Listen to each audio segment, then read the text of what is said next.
Agira, Tranca-Rua das Almas. Esta obra foi intuída pelo Exu Tranca-Rua das Almas, com o aval de seu médium trabalhador Pedro Miranda, 1938-2018.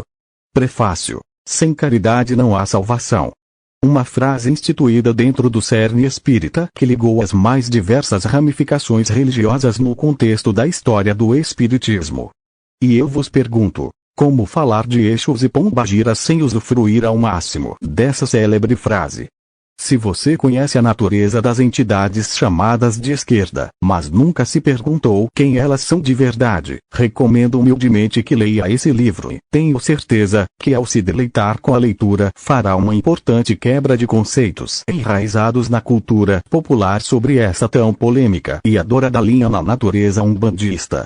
E se você é aquele que conhece muito bem a natureza dessas entidades, recomendo também a leitura, pois tenho certeza de que certos estigmas serão proporcionalmente quebrados à medida em que observar que o dia e a noite não são opostos, mas sim um conjunto natural necessário para a preservação da vida. Os estigmas religiosos imputados a essas entidades e inconscientemente absorvidos pelos fervorosos devotos delas em todo o Brasil, são decompostos nesta obra que retrata uma única sessão espiritual, dirigida pelo Exu Tranca-Rua das Almas. De forma simples e objetiva, ele traz conceitos valorosos dentro do seara das leis espirituais que nos fazem refletir e repetir as seguintes perguntas em nossas mentes. Exus e Pombagiras fazem assim? Eles agem assim? Evocam o ensinamento do Espírito Santo? São seguidores das leis de nosso irmão maior, o Jesus de Nazaré? Deixo as respostas para os leitores e ouvintes, que sairão daqui com um conhecimento diferenciado sobre essas entidades e que entenderão que a maioria dos conceitos aprendidos sobre Exus e Pombagiras, mesmo aqueles enraizados em muitos templos espirituais, são, em sua grande maioria, reflexo da rejeição conceitual. Capítulo 1. Preparativos. Canjira, deixa agir a girar. Sou amigo, sou sincero e sou leal. É madrugada, Senhor. Tranca-Rua saiu para trabalhar. É madrugada, Senhor. Tranca-Rua saiu para trabalhar, caminhando pela estrada, para os aflitos consolar, estendeu a sua mão, para os caídos levantar, cantava o dirigente espiritual na varanda. Era um senhor de 72 anos, cabelos totalmente brancos, estatura mediana, pele clara e barba por fazer. Trabalhador da Sagrada Lei de Umbanda há 50 e tantos anos. Estava sentado em sua cadeira de balanço. Cansado, fumando seu cachimbo velho, com os olhos cerrados e a mente voltada à absorção de mensagens astrais. Antevia o que aconteceria na gira que estava para começar em 2 horas, através de seu companheiro de longa jornada que sempre o preparava, transmitindo informações significativas.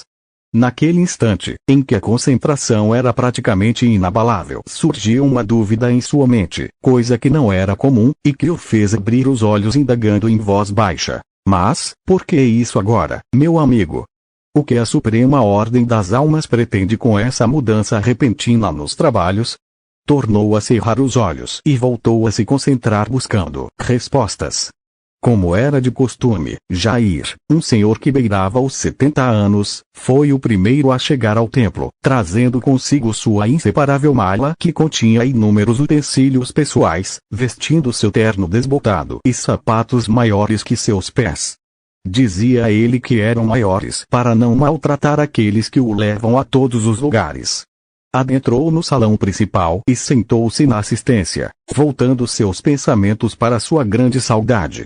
Após alguns minutos, voltado nas recordações que traziam consigo lágrimas e tristeza, Jair abriu seus olhos e entrou em estado de choque.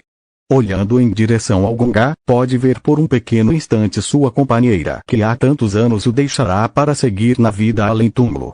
Jamília aparecia vestida de branco e acompanhada por um senhor de baixa estatura, negro, barbas brancas e usando vestimentas que ele, Jair, não conseguia identificar, pois mudavam de tom e forma a todo instante. Fechou os olhos com firmeza e tornou a abri-los para certificar-se de que não estava sonhando. Mas, nada mais pode ver senão o salão vazio da mesma forma que encontrará ao adentrar minutos antes.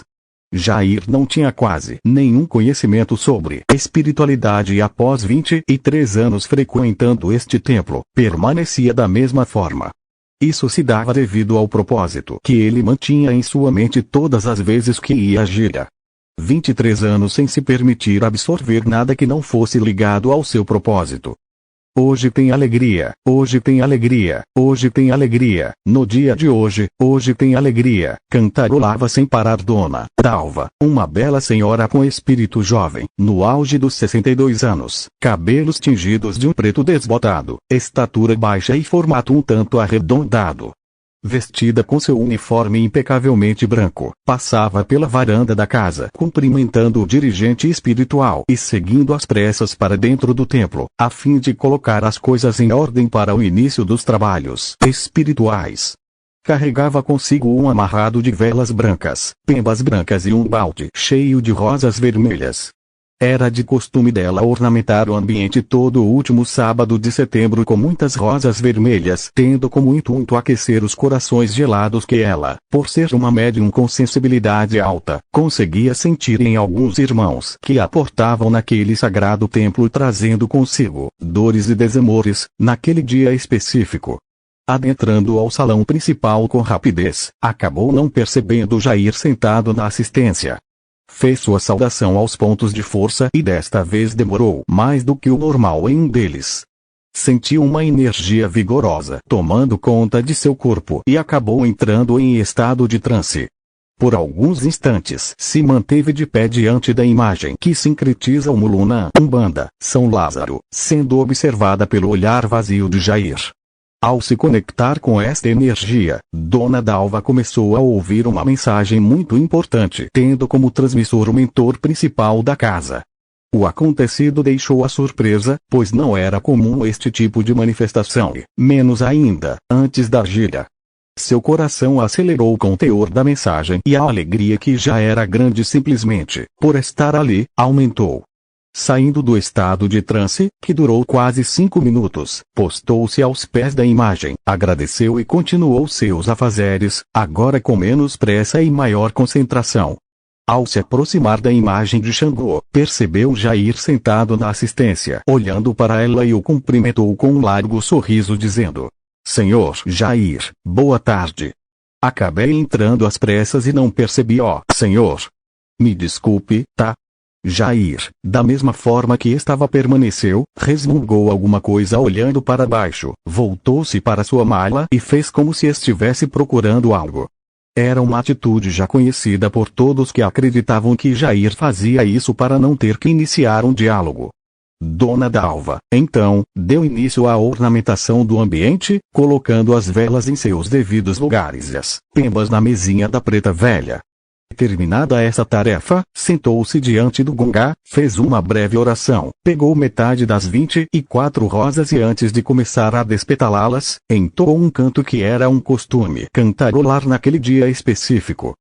Rosa vermelha, eu vi nos cabelos dela, rosa vermelha, no meio uma rosa amarela, rosa vermelha, eu dei pra ela e ela só quis uma rosa amarela. Uma rosa firme em suas mãos, 7 catacumbas nos dê sua proteção. Chegando próximo ao horário de iniciar os trabalhos espirituais, o dirigente espiritual deixou seu cachimbo já apagado em sua mesa, levantou com certa dificuldade e se dirigiu ao quarto para trocar de roupa, pensando em uma cantiga muito antiga. Todo mundo quer Umbanda, mas ninguém sabe o que é Umbanda. Umbanda tem fundamento, e quanto fundamento, meu Deus, quanto fundamento!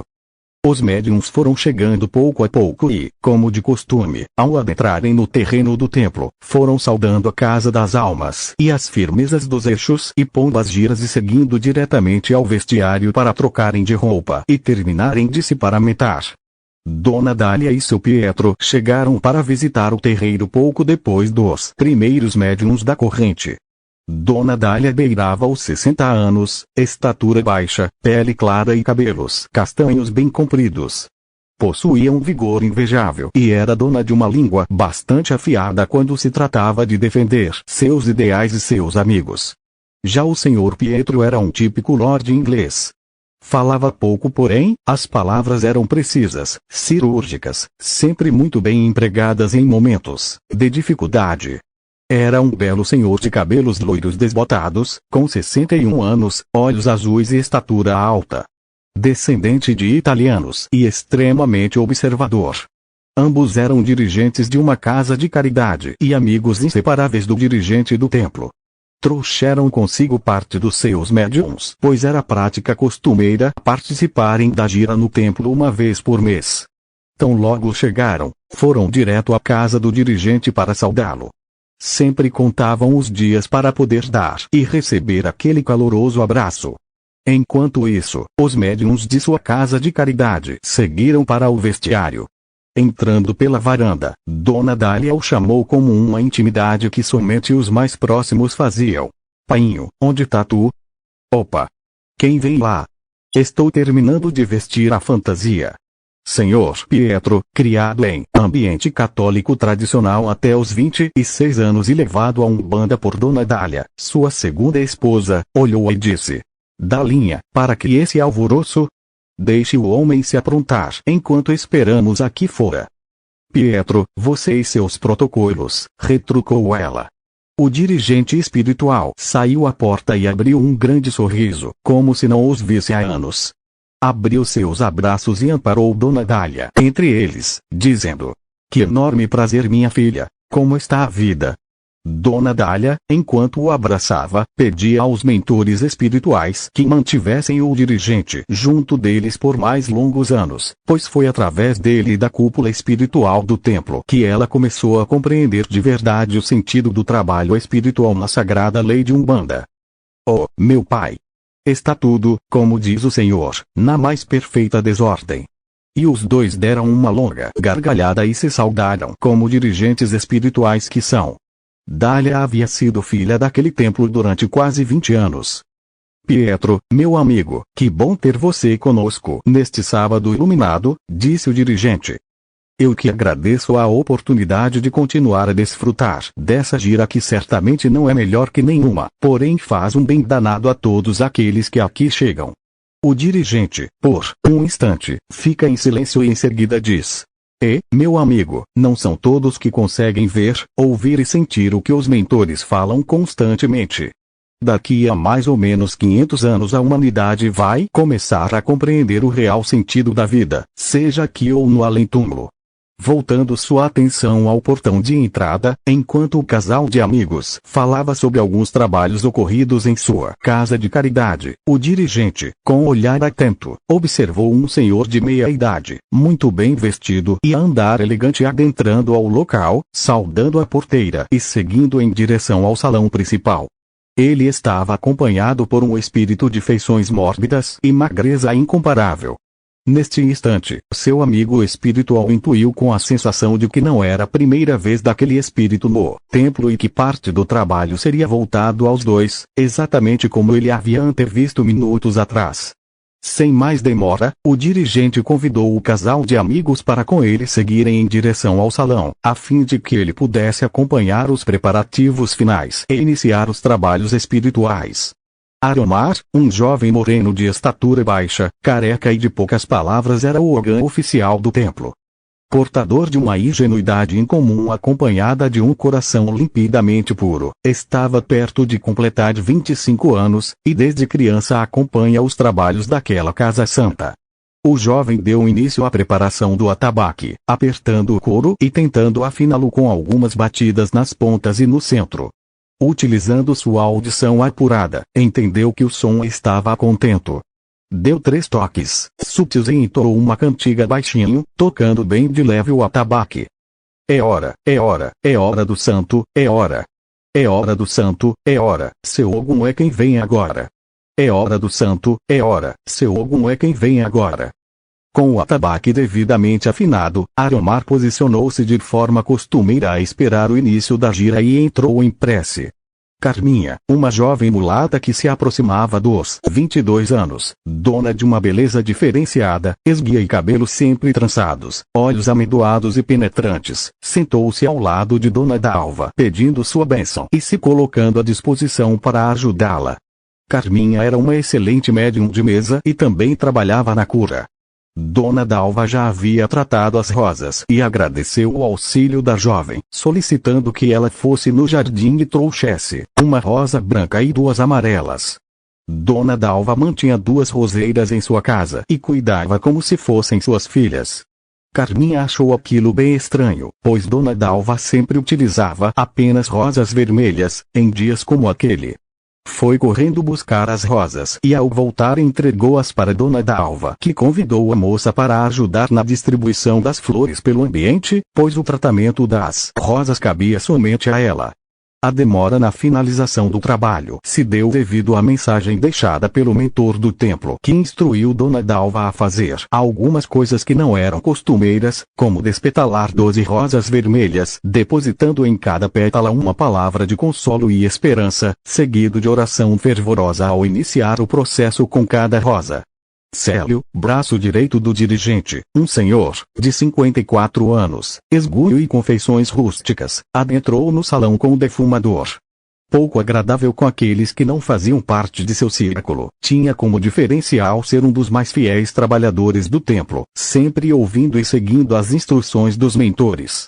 O médium iniciou a defumação do ambiente antes de começar a gira.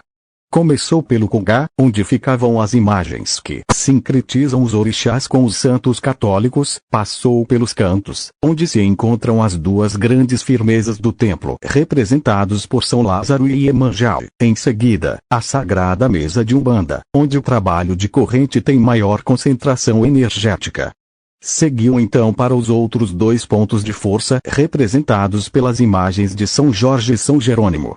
A prática de defumar o salão, antes de iniciar os trabalhos no plano material, era diferente de muitas outras casas, e foi iniciada segundo instruções deixadas pela Preta Velha, que é a segunda na cadeia hierárquica da cúpula espiritual do templo. Uma doce senhora, portadora de uma sabedoria milenar e uma paciência típica dos vovôs e vovós de Aruanda. Em algumas oportunidades, realizava trabalhos individuais para despertar algumas faculdades mediúnicas nos médiuns da corrente do templo.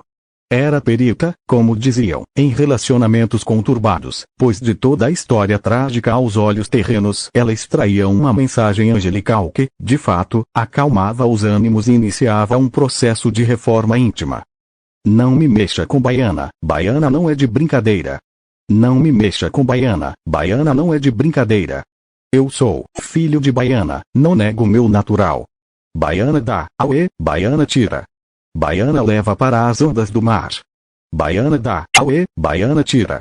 Baiana leva para as ondas do mar. Esse era um ponto que todos amavam cantar, pois retrata exatamente este processo de libertação que a vovó tinha tanta facilidade em iniciar dentro de muitos consulentes que a procuravam. Dando colo e tirando mazelas. Levando os piores pensamentos para o fundo do mar. Acabado o processo de defumação, e com a ornamentação pronta, os médiuns do templo e os médiuns visitantes se colocaram lado a lado na corrente mediúnica, aguardando o dirigente indicar o início dos trabalhos. Naquele instante de silêncio, entrou pela porta lateral um jovem de pele morena clara, cabelos curtos, estatura mediana e olhos atentos. Esbaforido, cumprimentou a todos e passou como uma flecha para o vestiário. Era conhecido por todos pelo seu jeitão descontraído e espalhafatoso, beirava os 30 e poucos anos e era carinhosamente chamado de Júnior, devido a ter o mesmo nome de seu pai. O rapaz se arrumou em um piscar de olhos, passou pela assistência e parou ao lado de Jair, que se mantinha em silêncio fúnebre voltado a pensamentos possivelmente vazios. Senhor Jair, como está tudo? Firme, muito firme ou firmíssimo? Sorriu, Júnior. Jair balbuciou qualquer coisa, olhou para baixo e começou a mexer em sua mala, como de costume. Pessoas antigas, antigos hábitos, pensou Júnior, adentrado ao salão principal. Saudou rapidamente, porém respeitosamente, todos os pontos de força do terreiro e caminhou em direção ao dirigente para saudá-lo. Enquanto caminhava, observava que havia algo diferente. Diminui a pressa e passou a olhar todo o salão. No centro havia a mesa, onde era feito o trabalho de corrente em todas as gírias, porém em cima dela havia pétalas de rosas espalhadas. No centro da mesa havia 3 copos com água, em posição triangular, quando normalmente era utilizado apenas um. Dentro do copo mais próximo à cabeceira, que o dirigente se sentava ao iniciar os trabalhos, uma rosa branca, no copo da esquerda uma rosa amarela e no copo da direita uma rosa vermelha. Não compreendeu, mas continuou a observar o restante do salão. No chão da porta de entrada principal muitas pétalas de rosas vermelhas espalhadas, assim como em frente ao gongá, só que estas, em formato de crucifixo com uma rosa amarela no centro. Chegando bem próximo do dirigente, percebeu a presença de Dona Dália e Senhor Pietro, ambos pessoas por quem ele nutria a mais alta consideração. Saudando o dirigente com um aperto de mão e um abraço fraterno, foi em direção a Dona Dália, com um sorriso reluzente dizendo: "Minha mãe, que satisfação encontrar a senhora aqui. Mas, me diga uma coisa, não é sempre o terceiro sábado de cada mês que a senhora vem?" "Meu filho, eu também me surpreendi. Dona Jurema deixou ordens expressas para virmos no dia de hoje e não nos deu maiores informações. Por isso estamos aqui." "Ah, se foi ordem é para ser cumprida. Teocracia, como a senhora mesmo fala." Sorriu: "Sim, meu filho, teocracia. E vamos trabalhar." Após um abraço apertado em Dona Dália, Júnior voltou ao Senhor Pietro, apertando sua mão e dizendo: "Oh, meu amigo Pietro, que bom lhe ver. Júnior, onde a Umbanda me chamar, lá estarei presente e sei que você tem esta mesma postura. Por isso, vamos aos trabalhos." "Certamente, meu amigo Pietro, certamente." Júnior saudou então aos outros membros da corrente, os quais também só via uma vez por mês, pois era médium de outra casa de caridade. Mantinha este hábito de se fazer presente em alguns trabalhos por se identificar com o templo. E também por ser este, uma ramificação de sua casa de origem. Passando por Dona Dalva, que estava sentada em uma cadeira devido aos esforços realizados na ornamentação, saudou-a respeitosamente e disse ao abraçá-la: "Dona Dalva, quanta mironga nesta nova arrumação, hein? Não entendi metade das coisas, mas achei muito bonito, pelo menos." Sorriu. "Meu querido, como nosso amigo diz, há mais mistérios entre o céu e a terra, e a verdadeira beleza não está no que se vê com os olhos materiais." "Sim, senhora. Já captei o recado." Júnior se posicionou na corrente do lado dos homens e entrou em prece para poder aurir as energias contidas naquele ambiente. Aprendeu com o dirigente do templo que para um melhor trabalho mediúnico é preciso estar perfeitamente conectado ao propósito crístico, de modo que sua energia una-se com a energia de todos os presentes na corrente. Umbanda, trabalho de corrente. Com todos devidamente posicionados, o dirigente levantou-se lentamente, com a ajuda de Célio, e se dirigiu ao centro do terreiro. Permaneceu em silêncio durante alguns segundos, olhou para todos os médiuns, fez o sinal da cruz sendo seguido por todos os presentes e iniciou os trabalhos dizendo: "Saravá Santo Antônio de Pemba."